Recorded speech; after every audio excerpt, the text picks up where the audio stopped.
அனைத்து ஆசிரியர்களுக்கும் மாணவர்களுக்கும் அபிமானிகளுக்கும் வணக்கம். இன்னைக்கு ஃப்ளூயிட் மெக்கானிக்ஸில் அடுத்த டாபிக் ப்ராப்பர்ட்டிஸ் ஆஃப் ஃப்ளூயிட்ஸ், ஃப்ளூயிட்ஸோட குணங்கள் அப்படிங்கிறத பார்க்க போகிறோம். ப்ராப்பர்ட்டிஸ்னாலே அதோட கேரக்டரிஸ்டிக்ஸ், அதாவது குணங்கள் அதில் வரும். அதில் முதல் ப்ராப்பர்ட்டி வந்து டென்சிட்டின்னு இதில் வந்து ஒரு 9 வகையான ப்ராப்பர்ட்டிஸ் இருக்குது. ஒரு ப்ராப்பர்ட்டியும் முதல்ல பேர் சொல்லி படிச்சுட்டு அதுக்கப்புறம் அது என்னன்னு பார்க்கலாம். முதல்ல டென்சிட்டி, ரெண்டாவது ஸ்பெசிஃபிக் கிராவிட்டி, அதுக்கு இன்னொரு பேர் ரிலேட்டிவ் டென்சிட்டி, ஓகேங்களா. அடுத்தது ஸ்பெசிஃபிக் வெயிட்டு, அடுத்து ஸ்பெசிஃபிக் வால்யூம், அடுத்து viscosity, surface tension, capillarity, cohesion and adhesion, vapour pressure. இது மாதிரி ஒரு 9 ப்ராப்பர்ட்டிஸ் இருக்குது. இதில் இந்த வார்த்தைகள்லாம் திருப்பி திருப்பி நம்ம சொல்லி பார்த்துக்கணும். அப்போ தான் இந்த வார்த்தைகள்லாம் நமக்கு மனசில் பதியும். அதனால முதல்ல டென்சிட்டிங்கிறத பார்க்க போகிறோம். டென்சிட்டிங்கிறதுக்கு சிம்பிள் இப்படி போடணும். இது பேர் ரோன்னு சொல்லுவாங்க. இந்த டென்சிட்டினா என்ன அர்த்தம்னா mass per unit volume. Mass per unit வால்யூம்னா மாஸ்னா அதோடைய வெயிட், கேஜி, எத்தனை கேஜி இருக்குங்கிறது மாஸ். பர் யூனிட் வால்யூம்னா ஒரு அலகு அப்படின்னு சொல்லுவாங்க. ஒரு அலகுங்கிறது இந்த படத்தில் பார்க்குறீங்களா, இதுதான் ஒரு அலகு. அதாவது இதில் பார்த்தீங்கன்னா ஒரு பாக்ஸ் மாதிரி இருக்கும். இந்த பாக்ஸோட எல்லா பக்கமும் சம அளவில் இருக்கும். அதாவது 1 மீட்டர் அகலம், 1 மீட்டர் நீளம், 1 மீட்டர் உயரம். அப்போ மூணுமே சமமாக இருக்கும். இது மாதிரி ஒரு பெட்டகம். இந்த ஒரு பாக்ஸில் இதுதான் யூனிட் வால்யூம். எல்லாமே ஒரே யூனிட்டாக இருக்கும். இது வந்து மீட்டரில் எடுத்திருக்காங்க. நீங்கள் மில்லிமீட்டர்லையும் எடுக்கலாம், சென்டிமீட்டர்லையும் எடுக்கலாம், ஃபீட்லையும் எடுக்கலாம். ஆனால் ஃப்ளூயிட் மெக்கானிக்ஸை பொறுத்த வரைக்கும் எல்லாம் மீட்டரில் தான் வரும். அதனால் எல்லாமே மீட்டரில் போட்டிருக்கோம். இப்போது டென்சிட்டிக்கு formula mass per volume, mass divided by volume. அதில் இருந்தால் யூனிட்டும் வருது, கேஜி பர் மீட்டர் கியூப். ஒரு மீட்டர் கியூபுக்கு எத்தனை கிலோ எடை இருக்குது அப்படிங்கிறது தான் டென்சிட்டி. இது ஒரு முக்கியமான ப்ராப்பர்ட்டி. இது வந்து ஃப்ளூயிட் மெக்கானிக்ஸ்க்கு மட்டும் இல்லை, ஸ்ட்ரென்த் ஆஃப் மெட்டீரியல்ஸ் மற்ற எல்லா சப்ஜெக்ட்டுக்குமே வரும் இந்த டென்சிட்டிங்கிறது.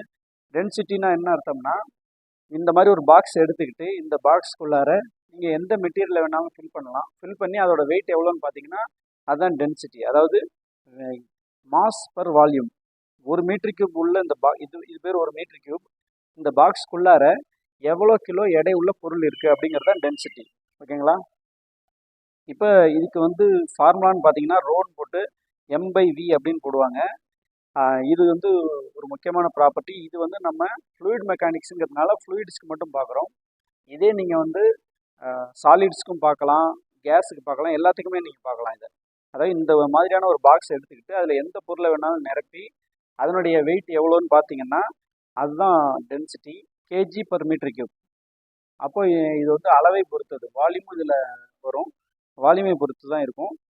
எக்ஸாம்பிளுக்கு நான் ரெண்டு எக்ஸாம்பிள் கொடுத்துருக்கேன். அதில் டென்சிட்டி ஆஃப் வாட்டருக்கு பார்த்தீங்கன்னா இந்த மாதிரி பாக்ஸில் 1 மீட்டர் கியூப் இந்த பாக்ஸ், இதில் வாட்டர் ஃபில் பண்ணிங்கன்னா அதோட வெயிட் 1000 கிலோ இருக்கும், சரிங்களா.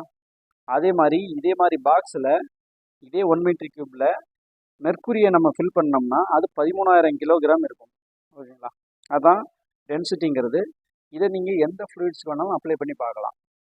இது டென்சிட்டி ஆஃப் வாட்டர். இது ஒரு முக்கியமான ஒரு அளவு. இது என்ன கணக்குகள்லாம் கொடுக்க மாட்டாங்க டென்சிட்டி எவ்வளோன்னு. ஆனால் அதனால் நம்ம இதை மனப்பாடம் செஞ்சு வச்சுக்கணும். கணக்கில் வரும்போது பயன்படுத்திக்கலாம். நம்ம density of water is equal to 1000 kg per meter cube. அதேமாதிரி density of mercury is equal to 13,000 kg per meter cube, சரிங்களா. இதுதான் டென்சிட்டி. அடுத்தது specific gravity or relative density. இது என்ன அர்த்தம்னா இதுவும் டென்சிட்டி தான். இதில் எப்படின்னா 2 டென்சிட்டி வரும். ஒரு டென்சிட்டி வந்து ஸ்பெசிஃபிக் கிராவிட்டி நீங்கள் போட்டுருக்காங்க பாருங்கள். ஒரு டென்சிட்டி மேலே இருக்குது, இன்னொரு டென்சிட்டி கீழே இருக்கும். மேலே இருக்கிற டென்சிட்டி தான் எந்த ஃப்ளூயிடுக்கு நம்ம டென்சிட்டி கண்டுபிடிக்க போகிறோமோ, ரிலேட்டிவ் டென்சிட்டி கண்டுபிடிக்க போகிறோமோ அதோட டென்சிட்டியை மேலே போட்டுடணும். கீழே கான்ஸ்டண்ட்டாக டென்சிட்டி ஆஃப் வாட்டர். அதாவது எப்படின்னா இதுக்கு பேர், இன்னொரு பேர் ஸ்பெசிஃபிக் கிராவிட்டி. ஸ்பெசிஃபிக் கிராவிட்டினா டென்சிட்டி ஆஃப் லிக்விட், ஏதாவது ஒரு liquid divided by density of water. கீழே உள்ளது என்றைக்கும் மாறாது, மேலே உள்ளது மட்டும் மாறிக்கிட்டே இருக்கும். ஏன்னா வாட்டரோட டென்சிட்டி 1000. இப்போ நம்ம இங்கே பார்த்தோமே அதுதான் இது. இந்த வாட்டரோட டென்சிட்டி 1000. அதுக்கு மேலே எந்த ஃப்ளூயிடுக்கு நம்ம ஸ்பெசிஃபிக் கிராவிட்டி கண்டுபிடிக்க போகிறோமோ அந்த ஃப்ளூயிடோட டென்சிட்டியும் மேலே போடுறோம், சரிங்களா. இப்போ இதுக்கு யூனிட்டே கிடையாது. ஏன்னா மேலேயும் டென்சிட்டி வந்து கீழேயும் டென்சிட்டி வர்றதுனால அந்த யூனிட் கேன்சல் ஆகிடும். அதனால் இதுக்கு யூனிட்டே கிடையாது. இதுவும் ஒரு முக்கியமான ப்ராப்பர்ட்டி. நம்ம கால்குலேஷன் போடும்போது ப்ராப்ளத்திலலாம் இந்த ப்ராப்பர்ட்டி யூஸ் பண்ணி நிறைய ஆன்சர்ஸ் கண்டுபிடிக்க முடியும். அதில் இது வந்து ஸ்பெசிஃபிக் கிராவிட்டி ஆஃப் வாட்டர். வாட்டருக்கு ஸ்பெசிஃபிக் கிராவிட்டி கண்டுபிடிச்சிங்கன்னா 1. அதேமாரி ஸ்பெசிஃபிக் கிராவிட்டி ஆஃப் மெர்க்குரி கண்டுபிடிச்சிங்கன்னா 13.6. ஓகேங்களா? அடுத்தது பார்த்தீங்கன்னா 3வது ப்ராப்பர்ட்டி ஸ்பெசிஃபிக் வால்யூம். ஸ்பெசிஃபிக் வால்யூம்னா என்ன அர்த்தம்னா டென்சிட்டியோட தலைகீழ்னு அர்த்தம். அதாவது டென்சிட்டின்னா மாஸ் பை வால்யூம் போடுவீங்க, ஸ்பெசிஃபிக் வால்யூம்னா வால்யூம் பை மாஸ் அப்படின்னு போடுவோம். இது வந்து ஏன் இப்படி போடுறாங்கன்னா டென்சிட்டியில் வந்து வால்யூம் மாறாது, மாஸ் மட்டும் மாறிட்டு இருக்கும். இந்த இடத்துல பார்த்தீங்கன்னா மாஸ் அப்படியே இருக்கும், வால்யூமை பொறுத்து மாஸ் மாறும். சரிங்களா? அதுக்காக தான் இது கொடுத்துருக்குறாங்க. நம்ம குறிப்பிட்ட வால்யூமில் எவ்வளோ மாஸ் இருக்கும் அப்படின்னு பார்த்தோம்னாலும் இதில் பார்த்துக்கலாம். புரியுதுங்களா? அப்போது இவ்வளோ இவ்வளோ சின்ன வால்யூமாக இருக்குது, அதில் எவ்வளோ வெயிட் இருக்கும் அப்படின்னு நம்ம கண்டுபிடிச்சோம்னா அதான் ஸ்பெசிஃபிக் வால்யூம். அடுத்த ப்ராப்பர்ட்டி பார்த்தீங்கன்னா ஸ்பெசிஃபிக் வெயிட்டு, ஸ்மால் டபிள்யூ மாதிரி போடுவோம். இது வந்து ஒரு முக்கியமான ப்ராப்பர்ட்டி. இந்த ஸ்பெசிஃபிக் வெயிட்டை வச்சு நிறைய கேல்குலேஷன்ஸில் இந்த ஸ்பெசிஃபிக் வெயிட் வரும். நம்ம ஆன்சர்ஸ் கண்டுபிடிச்சிக்கலாம் நிறைய கேல்குலேஷனுக்கு. இப்போ ஸ்பெசிஃபிக் வெயிட்டுக்கு ஃபார்முலா பார்த்தீங்கன்னா வெயிட் டிவைடட் பை வால்யூம்.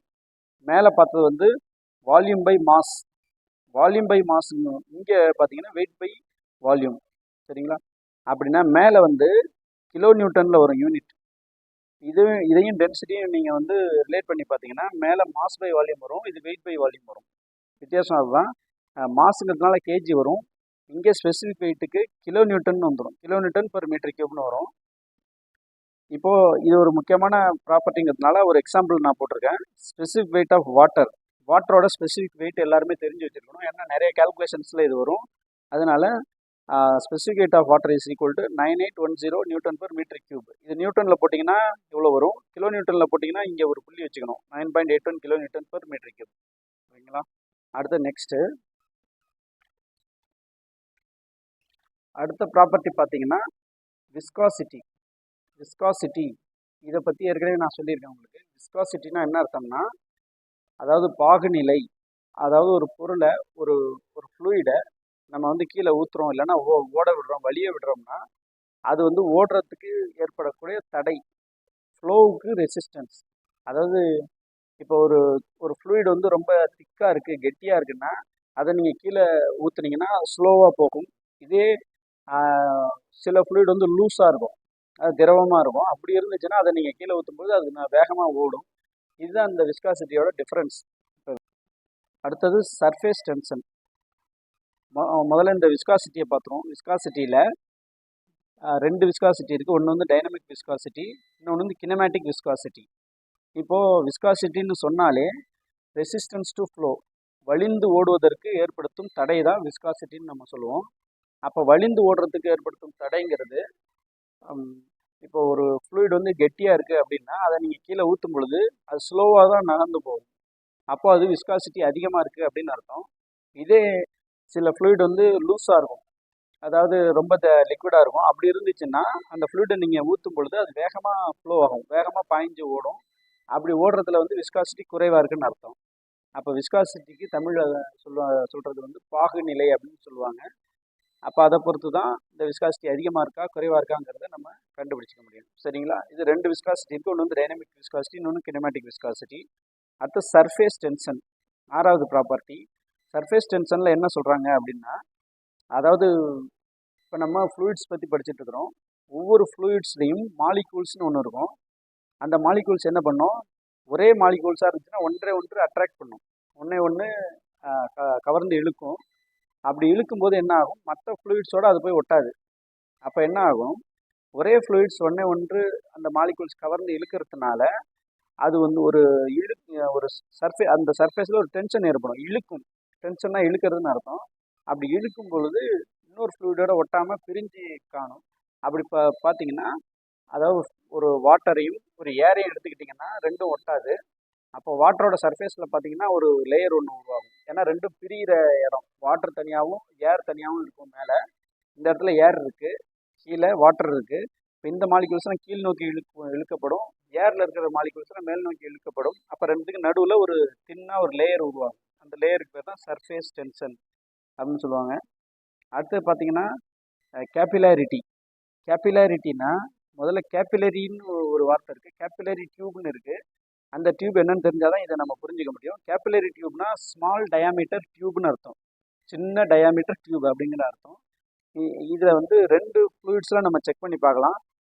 ஒரு சில ஃப்ளூயிடில் இந்த ஸ்மால் டயாமீட்டர் டியூபை உள்ற இன்சர்ட் பண்ணிங்கன்னா, அதாவது உள்ற வச்சிங்கன்னா அந்த டியூபுக்குள்ளார இருக்கிற லிக்விட் லெவல் அதிகமாகும். அதுதான் கேபிலரி ரைஸ்.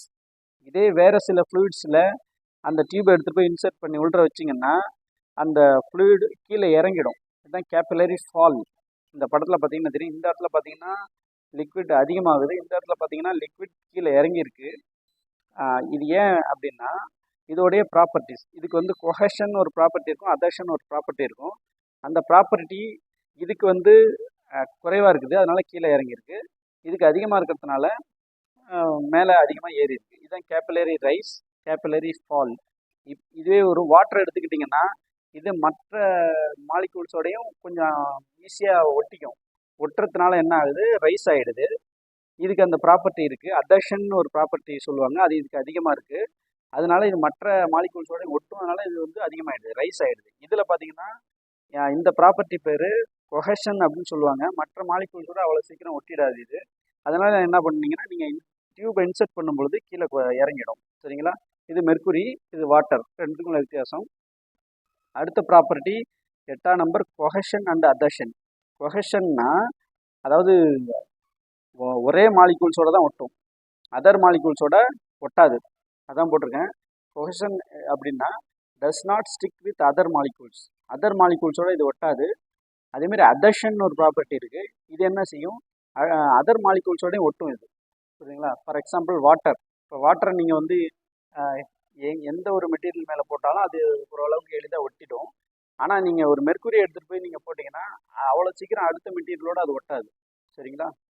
அதாவது ஒரே மாலிகூல்ஸோட தான் அது ஒட்டும், அதர் மாலிகூல்ஸோட ஒட்டாது. அந்த ப்ராப்பர்ட்டிஸ் பேர் தான் கொஹஷன். இதே வந்து அதர் மாலிகூல்ஸோட சேர்ந்து ஒட்டிக்கிச்சுன்னா அது பேர் அதர்ஷன். சரிங்களா? அடுத்தது 9, வேப்பர் ப்ரெஷர்.